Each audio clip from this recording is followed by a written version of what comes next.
Welcome back in one of the Bears Travel Plays YouTube channel. Today is Thursday, February 13th, and I'm back breaking out some more plays for the Thursday night slate. We have so far finished up. We had a 1-1 day. St. John's made the comeback down by 11, went on a 15-0 run to take lead against Villanova. Villanova won the last 4 minutes. That's just what people do at home in these tight games. The crowd just takes over. Dixon made a couple long threes in that game, and it was curtains. Great call by Fanta in that game. St. John's had a look, not really a look. It was kind of a he pumped, and I don't know what Welcher was doing. He pumped, and then he kind of like had a hitch in the shot. He should have just went up and shot, but maybe he was trying to draw the foul or something. But St. John's did have a look with 6 seconds left. Not a great look, not a great shot, but it glanced off the right side of the rim. So 0-1 there on the game pick side. The player prop did hit. Wooga Poplar hit in the first half, I think. I think he scored 25 points in this game going up against St. John's. He was a big problem for them. Part of the reason why Villanova was up 11 points pretty late in that second half. But we have 2 games still going. We are not going to win Texas Tech.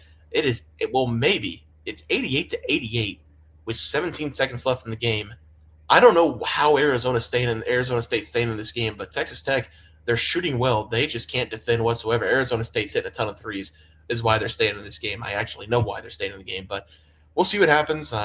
We need 15.5 unless we get a miracle in overtime covering 16 points, and it's not going to happen in 5 minutes. So we're going to take the loss on the game pick. We did hit Toppin over the rebounds of 8.5.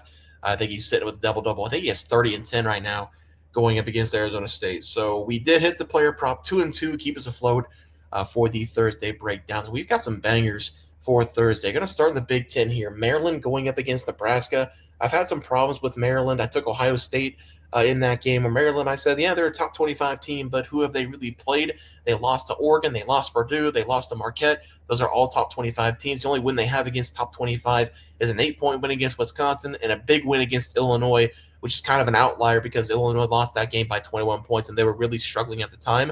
So Maryland this season, they've got great players, but they really only have 2 top 25 wins on the season.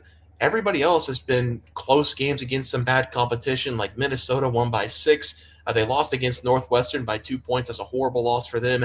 Barely beat Indiana by a point. So this team's been hovering on the edge the entire season with these wins and losses. This is going to be another game where they're hovering, and it's not going to be a game that they win. I'm taking Nebraska here on the money line. Nebraska is probably going to be the favorite in this game because they have to win this game to stay in contention for March Madness. But Nebraska's going to be at home. I think they are the better team in this matchup. Nebraska's been very good at home this season. They had that 7-game losing streak right smack dab in the middle of the year. Currently on a 4-game winning streak, beating Ohio State, Illinois, Oregon, and Washington. I like them in this game to win this one in a close one.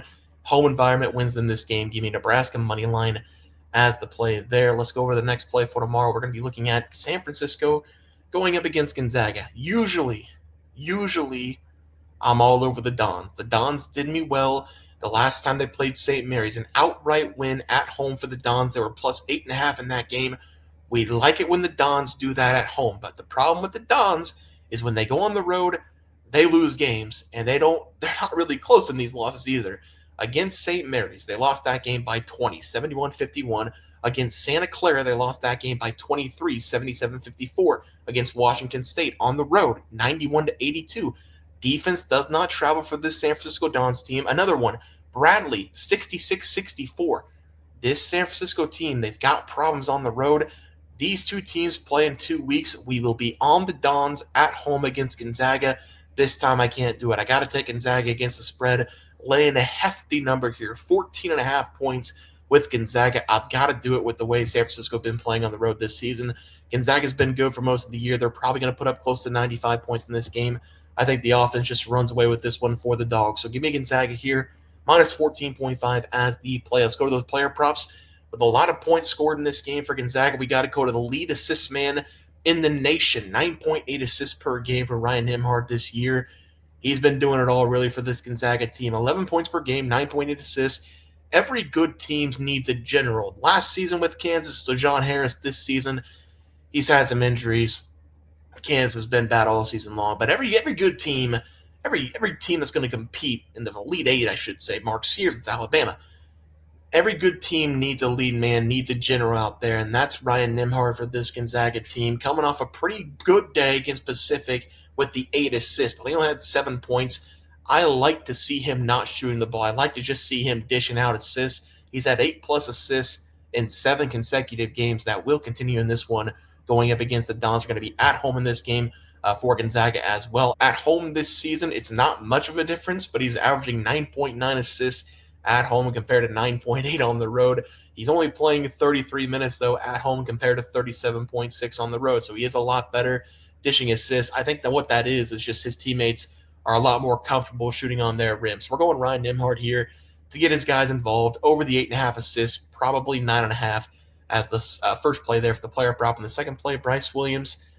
I talked about him before. What are you going to do for me, Bryce Williams, a senior? He's playing for his season. He's playing for his team. This is the last chance he gets with the Nebraska Cornhuskers. 19.4 points per game in another must-win game going up against Maryland. He's had a couple must-win games over the last couple weeks. That last one was against Ohio State. Dropped 24 points in that game, shot 16 times, had a really, really good second half going up against Ohio State. He has now dropped 20-plus points in 4 consecutive.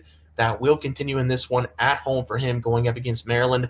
Must-win situation for Nebraska. Your best player's got to come through. Give me Bryce Williams over the total points as the final player. But let's go take a look at the recap graphic. We are going to be going with Nebraska on the money line. At home, we have Gonzaga. They're going to be minus 15.5 at home going up against San Fran. Huge number. We're going to lay it here. Bryce Williams over the total points going up against Maryland, and Ryan Nembhard over the total assists. 9.5 would be my guess as the final play of the day. Guys, going to do it for the NCAA basketball picks and props for Thursday, February 13th slate of games. If you guys enjoyed the content, please drop a like this video and subscribe to the channel below. See you guys next video, and thanks for watching.